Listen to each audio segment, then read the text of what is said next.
Hey, what's up, everyone? It's Coach Kyle here, and we are super excited about this episode. But before we jump in, we are looking to take on a few more dedicated people who are looking to get the results they deserve, lose body fat, become healthier, increase confidence, and so much more. So all you have to do is send us a message with the keyword coach to our Instagram, which is Colossus Fit, COLOSSUSFIT.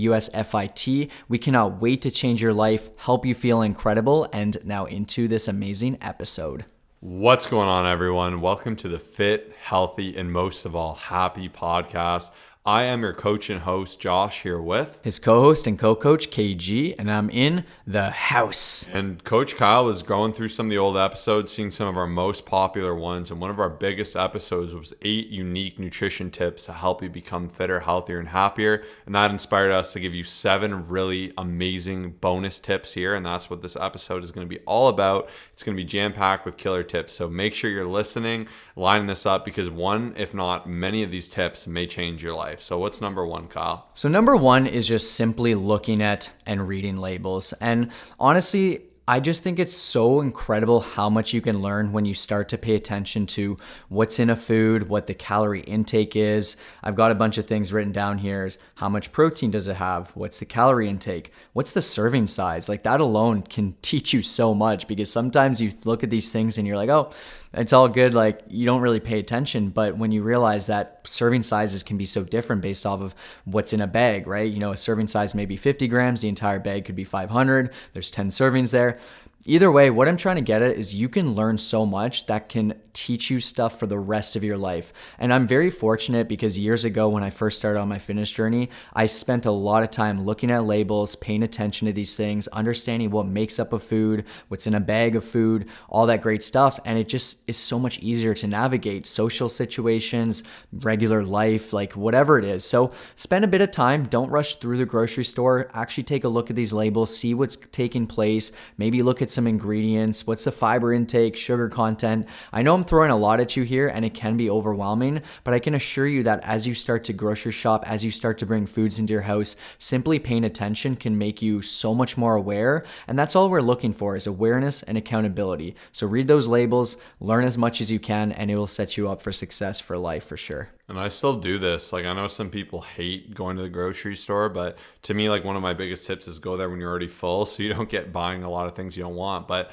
it can be really fun to find new macro foods, unique, different like variations of things, like even different brands of like a burger, for instance. They can greatly vary. You can get a burger that's like 70 fat, like 600 calories, and you can get some other ones that are more dense in protein. They have less fat. They're really good quality beef. Like it's really fun to look at different kind of nutrition facts, especially when you are investing in your health, because you can find some of your favorite foods. You can find some of those hacks. You can really begin to understand the breakdowns of what's in foods, how much fiber they have, what's dense in protein, what's not, what you actually thought was more low cal that isn't. Like it really does pay off, and like it might seem a little silly, but even just challenge yourself to pick up 5 things in a grocery store each time, and like you will just constantly add to your knowledge base of like different types of foods and what they are. And I've been logging now over 10 years. It's easy for me to do some mental math and kind of know where I'm at before I even put things in. And that allows me to navigate even that much easier and to even be that much more precise with my logging. And me and Kyle actually used to do like a whole YouTube series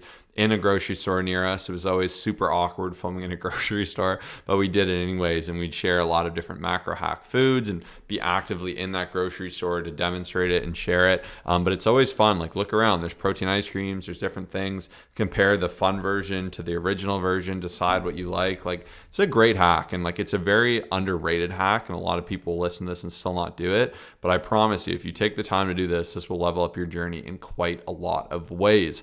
Now for number 2 is just to embrace a variety of colors. We've heard that example of eat all the colors of the rainbow to have a healthy diet. And this is actually something I've been doing more too, because when you think colored food, it oftentimes will lead to fruits and vegetables, which are things people tend to neglect the most. So it's a good reminder to try different things. And be like, I haven't been having enough yellow foods. And you'd be like, okay, pineapple or whatever it is. Like you can kind of have different things to motivate you to do that. And the more you can kind of add that variety, I find the better you can feel. And for me too, I like to experiment with different things, see how I feel, incorporate more or less of it into our diet. And also you can really use these things as fun little treats to take the mundaneness out of your diet. So for instance, the pineapple, sometimes I will buy a pre-sliced pineapple, and I know it's a lot cheaper just to buy a pineapple. But for me, it's in the fridge. I'll have one slice a day. I'll enjoy it. Then maybe next week I'll buy a watermelon. Like even if you shop kind of what's in season or what's on sale, like sometimes you can add more variety to it and you're going to get a different array of vitamins and nutrients and minerals, and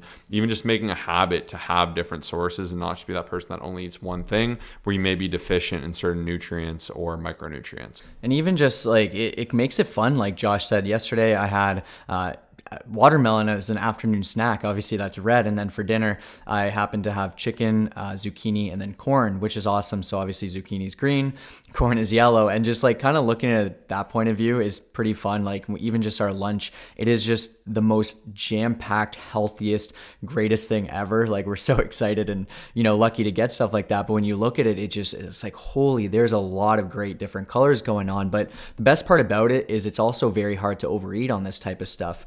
Versus other things that just don't exactly offer as many nutritional benefits, as much fiber, all that other stuff that we're going to get into.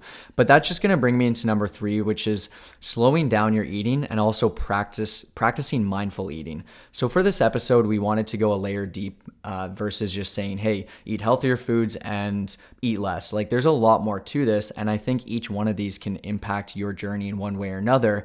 And definitely practicing mindful eating is great because it helps you pay attention to your body hunger cues, your fullness cues, just different signals going on, even just trying to savor each bite and just pay attention to what's going on there, like slowing it down.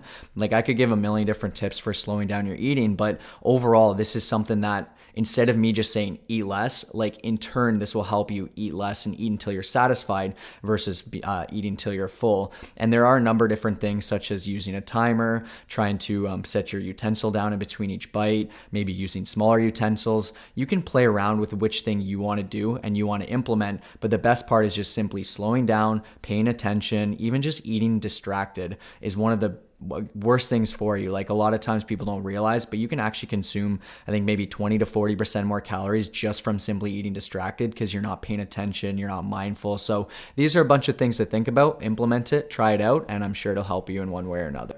Another killer tip from Kyle here. I mean, he hit every point right on the head, so I'm not going to add too much onto it, but this is something I'm actively working to do and to undo, because when I was bulking, I would just eat food as fast as I could to get in those calories. And just being mindful, enjoying every bite, it really does make a difference because you can be happier and have, like, even just taking the time on every bite to acknowledge the flavor, the excitement, like the different taste. It can be really, really fun, and it can make it more of an experience to where we just mindlessly shove food in our mouth while we're watching a TV show. So great tip there. Number 4, and this is one we've mentioned before, but we're big on it and most people do often overlook this, and that is to actually increase your fiber intake. So fiber is an amazing hack because it's actually going to offer more satiety. It's going to help you feel more full. Fiber will bond with water in your stomach to create that feeling of fullness. It will aid in digestion, keep you regular. It'll just do a lot of things for you and really connect the dots. So if you are deficient in fiber right now, there's a chance you're feeling hungry. It can mess up your digestion. Like you can really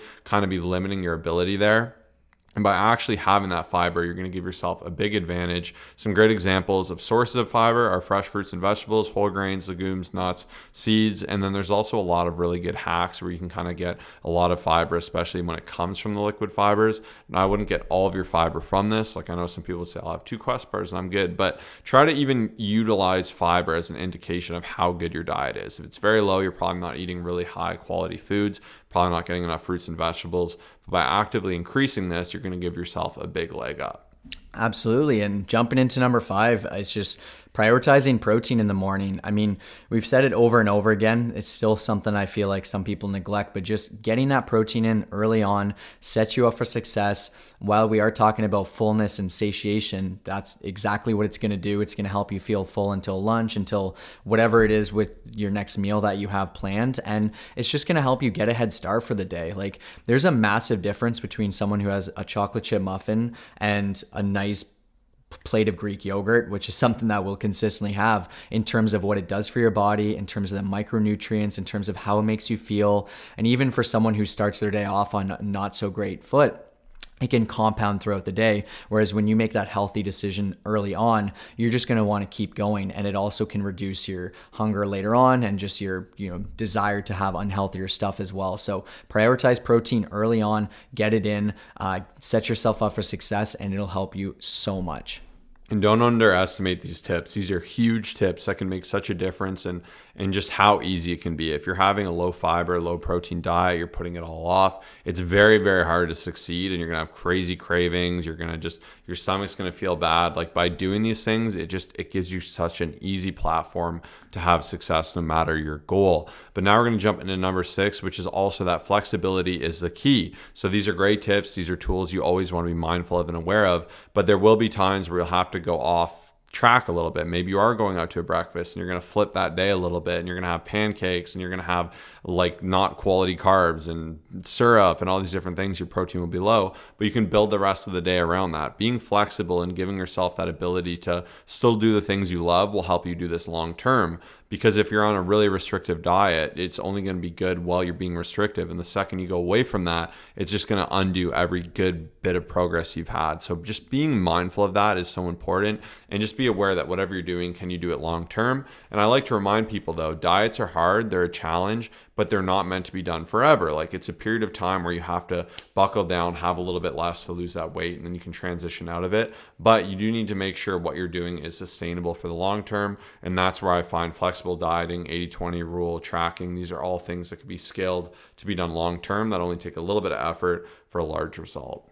Absolutely. And number 7 is one of my favorites, and I know Josh's, and something all of our clients are utilizing. It is plan, plan, plan. As the quote says, fail to prepare, prepare to fail. And what I like about this is each individual planning will look so different. For one person, it might be cooking up that chicken breast on Sunday, having it in the fridge. For another person, it could be going out to the golf course and bringing a protein bar because you know that you get hungry and you don't want to grab something that's unhealthy there. It's so situational, but those that go in with a game plan, those that even pre-logging, that is one of the greatest things that will help you out, when you know what your day is going to look like, when you can have a tentative game plan, when you have things in the fridge, you get your grocery shopping out of the way. Like it's easy to take all these tips and be like, okay, I'm going to apply them all. But if you spend no time preparing, you don't do any of your regular grocery shopping, a little bit of cooking here and there, it's going to be really hard to stay on track. So once again, it will look different for you, but spend time thinking about what's going to set you up for success the best,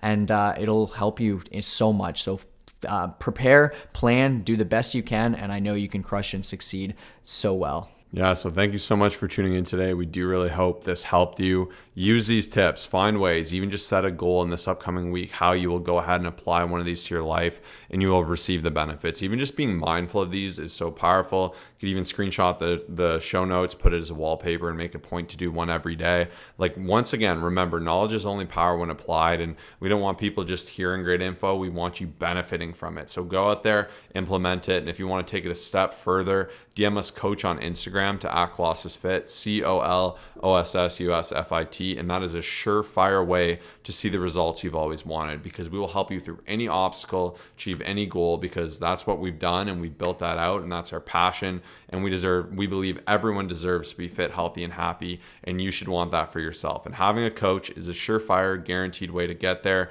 So we hope we receive that message from you, and everyone else, make sure you're implementing these tips. Thanks for listening. Peace out.